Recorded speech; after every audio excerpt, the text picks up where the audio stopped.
Hey everyone, today we're diving into a topic that's, well, it's deeply personal and it's complicated.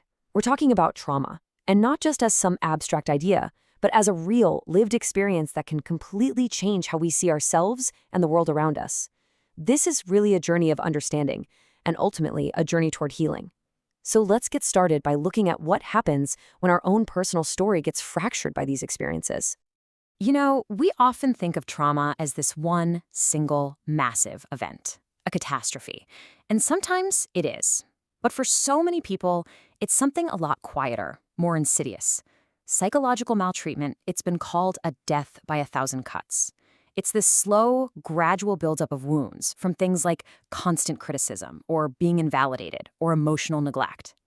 It's the kind of harm that doesn't leave any visible scars, but it goes deep and it can really damage our sense of self.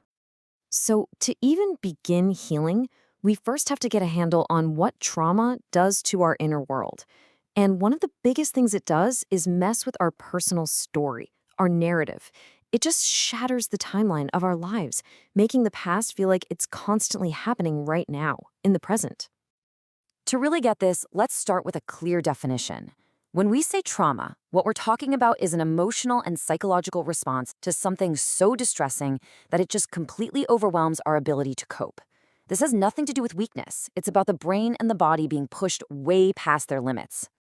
It's also super important to realize that not all trauma is the same. It's usually broken down into three main types. First, you've got acute trauma, which comes from a single event, like an accident. Then there's chronic trauma, which is the result of being exposed to something awful over and over again. And finally, and this is a big one for our conversation, there's complex trauma, or CPTSD. This often comes from long-term trauma that you can't escape from, especially within relationships and during childhood. Understanding that difference is absolutely key, because the type of trauma really shapes how it impacts a person. And this quote just gets to the very heart of the issue. For someone who's gone through trauma, the past isn't some neat little story you can put on a shelf.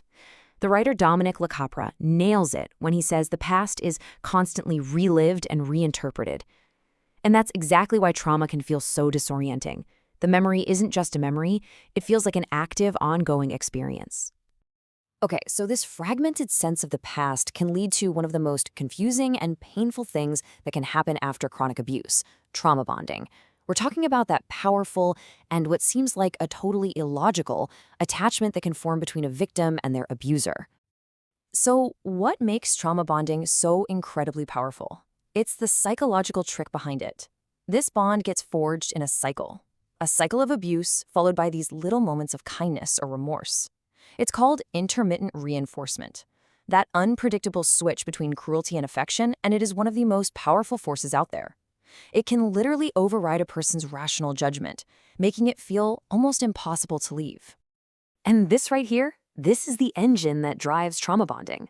The cycle kicks off with tension building, just filled with stress and anxiety. Then the incident of abuse happens.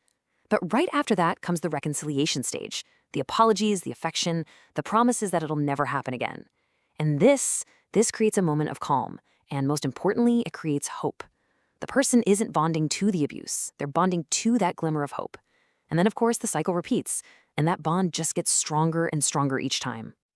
Understanding all these dynamics is the first step, for sure. But the next is learning how to protect yourself, especially when you can't just leave a high-conflict or manipulative situation right away. So, let's talk about some practical defensive strategies for navigating that storm.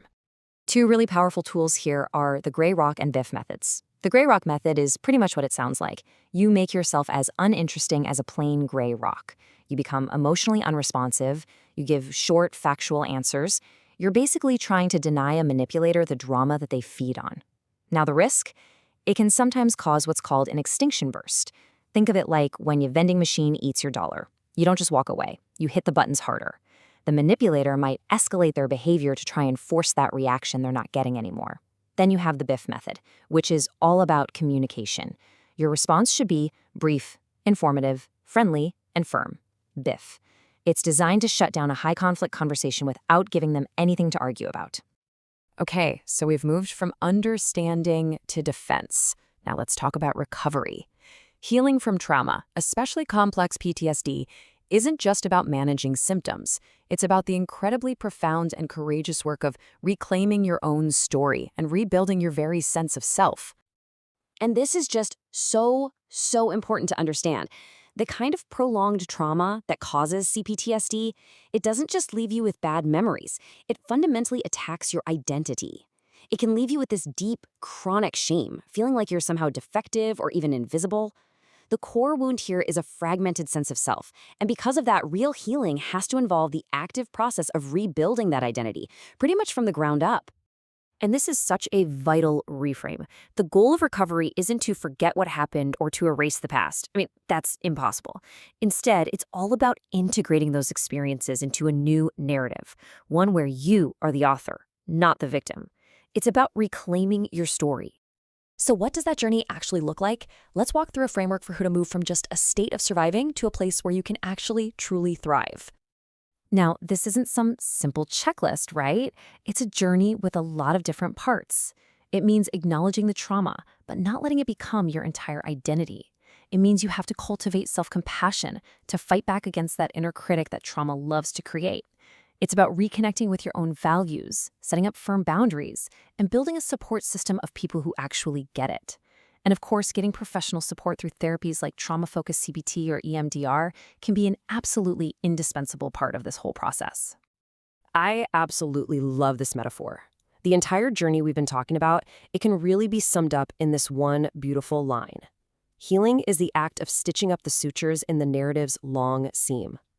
It's that slow, careful, intentional work of piecing your fragmented story back together into something that makes sense again. And that really brings us to our final thought. The past can feel like this unresolved, dissonant note that just doesn't fit into the music of our lives. The work of healing isn't to silence that note. It's to find a new, broader composition, a new musical scale that has enough room to contain it. Thank you so much for joining me on this exploration of what is a really difficult but ultimately a hopeful journey.